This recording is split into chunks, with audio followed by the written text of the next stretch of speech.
நம்மள மாதிரி middle class ஃபேமிலிஸில் ஒருத்தரோட வேலைங்கிறது வெறும் சம்பளம் மட்டும் இல்லைங்க. அது ஒரு குடும்பத்தோட கனவு, பிள்ளைங்களோட எதிர்காலம், முக்கியமாக எல்லாரோட பாதுகாப்பு. ஆனால் திடீர்னு ஒரு நாள் எதிர்பாராத சூழ்நிலையில் உங்களுக்கு வேலை இல்லை.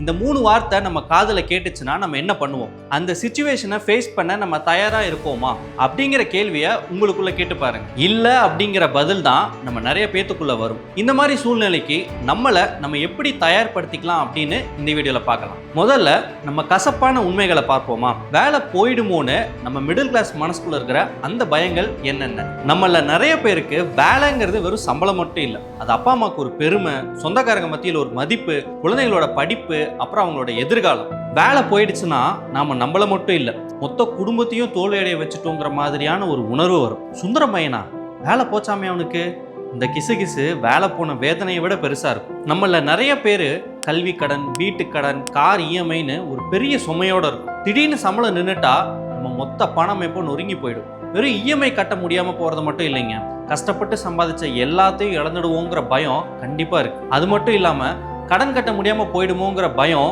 நம்மளை மூச்சு முட்டை வைக்குது. சின்ன வயசுல இருந்தே நமக்கு என்ன சொல்லி தராங்க?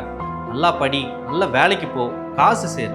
ஆனா other source of income, emergency fund, இதெல்லாம் என்னென்ன யாரும் நமக்கு சொல்லி தரல. நம்ம எல்லாருமே ஒரே சம்பளத்தை நம்பி தான் இருக்கும். இது ரொம்ப ஆபத்துங்க.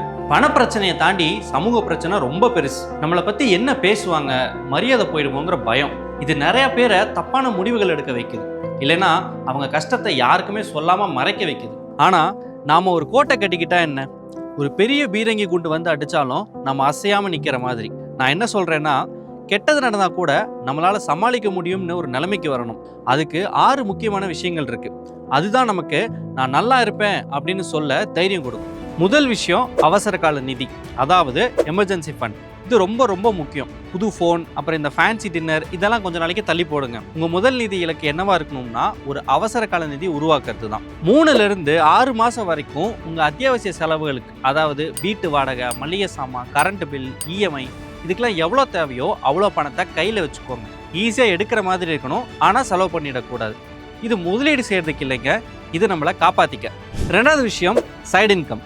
நம்மள நிறைய பேர் இங்கே தான் தப்பு பண்ணுறோம். ஏன் ஒரு பிரச்சனை வர்ற வரைக்கும் நம்ம காத்திருக்கணும்? Freelancing, online coaching, content creation, வீட்டிலேயே ஒரு ஸ்மால் பிஸ்னஸ், இல்லைனா சின்னதாக ஒரு கன்சல்டிங் வேலை, இந்த மாதிரி ஏதாவது ஒரு சைடு இன்கம் வச்சிருக்கிறது ஒரு மிகப்பெரிய மாற்றத்தை தரும். இது வெறும் எக்ஸ்ட்ரா பணம் மட்டும் இல்லைங்க, இது ஒரு தன்னம்பிக்கை. என்னோட 9 to 5 வேலை இல்லாமலும் என்னால் பணம் சம்பாதிக்க முடியும்னு நமக்குள்ள ஒரு நம்பிக்கை வரும். அது எவ்வளோ பெரிய தைரியத்தை நமக்கு கொடுக்குன்னு தெரியுமா? 3வது விஷயம் குறைந்த நிலையான செலவுகள், அதாவது லோ ஃபிக்ஸ்ட் எக்ஸ்பென்சஸ்னு சொல்லுவாங்க. இது நம்ம செலவுகளை கவனமாக பண்ணுறது பற்றி. வாடகையை குறைக்க முடியுமா? 2 காருக்கு பதிலாக 1 போதுமா? எல்லா சப்ஸ்கிரிப்ஷனும் நமக்கு தேவையா? இப்படி நிலையான செலவுகள் அதிகமாக இருந்தால் அது நம்மளை கட்டி போடும். மாதம் மாதம் கட்டாயமாக செலவு பண்ணுற தொகை எவ்வளவு கம்மியாக இருக்கோ அவ்வளவு அழுத்தத்தை நீங்கள் சமாளிப்பீங்க. உங்கள் வருமானத்துக்குள்ளே வாழணும், அதையும் தாண்டி சேமிக்கணும். 4வது விஷயம் no high interest debt. Credit card கடன், ரொம்ப அதிக வட்டிக்கு தனிநபர் கடன், இது எல்லாம் பணப்படுகொலிகள். உங்கள் சக்தியையும் பணத்தையும் இது உறிஞ்சிடும். இது எல்லாத்தையும் முதல்ல முடிச்சு கட்டுங்க. பெரிய கிரெடிட் கார்டு பில் இருக்கிறப்போ திடீர்னு வேலை போனால் எப்படி இருக்கும்னு யோசிச்சு பாருங்க. இந்த மன அழுத்தம் தாங்க முடியாது. கடன் இல்லாமல் இருக்கணும், இல்லைன்னா அதிக வட்டி இருக்கிற கடன் இல்லாமையாவது இருக்கணும். அப்படி இருந்தால் உங்களுக்கு பண விஷயத்தில் ஒரு பெரிய சுதந்திரம் கிடைக்கும். 5வது விஷயம் ஸ்மார்ட் இன்வெஸ்டிங். நீங்கள் கஷ்டப்பட்டு சம்பாதிச்ச பணத்தை சும்மா பேங்க்ல வச்சுருந்தா பணவீக்கம் அதை கரைச்சிடும். உங்கள் பணம் உங்களுக்காக வேலை செய்யணும். பங்குச்சந்தை, ரியல் எஸ்டேட், தங்க மாதிரி பல வழிகளில் முதலீடு பண்ணுங்க. நீங்கள் தூங்கும் போது கூட உங்கள் பணம் வளரணும். குறிப்பாக எஸ்ஐபி வழியா கொஞ்சம் கொஞ்சமாக முதலீடு செய்ய ஆரம்பிங்க. இது உங்க நிதி எதிர்காலத்துக்கு பெரிய பலத்தை கொடுக்கும். 6வது விஷயம் டிமாண்ட் உள்ள திறமைகள், அதாவது மார்க்கெட்டபிள் ஸ்கில்ஸ். உங்க திறமைகள் தான் உங்களுக்கு பெரிய சொத்து. அதுக்கு இப்போ டிமாண்ட் இருக்கா? நீங்க தொடர்ந்து கத்துக்கிட்டு உங்க திறமைகளை மேம்படுத்திக்கிட்டே இருக்கீங்களா? கம்பெனி உங்களை ட்ரைனிங் அனுப்புற வரைக்கும் காத்திருக்காதீங்க. உங்க மேல நீங்களே இன்வெஸ்ட் பண்ணுங்க. ஒரு புது சாஃப்ட்வேர் கத்துக்கோங்க, புது மொழி கத்துக்கோங்க, புது ஸ்கில் செட் உருவாக்குங்க, நெட்வொர்க் பண்ணுங்க. உங்க அடுத்த வேலை வாய்ப்பு வெறும் ஜாப் வெப்சைட்ல இருந்து மட்டும் வராது. முன்கூட்டியே செயல்படுங்க, பிரச்சனை வந்ததுக்கு அப்புறம் இல்லை. இந்த 6 விஷயங்களையும் நீங்க சரி பண்ணிட்டீங்கன்னா என்ன ஆகும்னு தெரியுமா?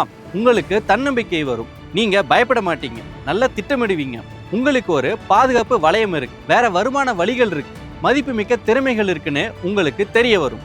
நம்ம மிடில் கிளாஸ் கனவு பெரும்பாலும் ரொம்ப பலவீனமாக இருக்கும்.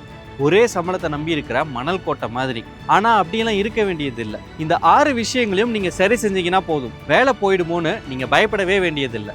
அதனால வேலை போற வரைக்கும் காத்திருக்காதீங்க, இப்போவே உங்க கோட்டையை கட்ட ஆரம்பிங்க. இங்க கேள்வி என்னன்னா, எனக்கு வேலை போயிடுமோ அப்படிங்கிறது இல்லை, அப்படி வேலை போயிருச்சுன்னா நான் சமாளிப்பேனா அப்படிங்கிறது தான். இந்த விஷயங்களை செஞ்சா உங்க பதில் உறுதியா ஆமா நான் சமாளிப்பேன் அப்படின்னு தான் இருக்கும்.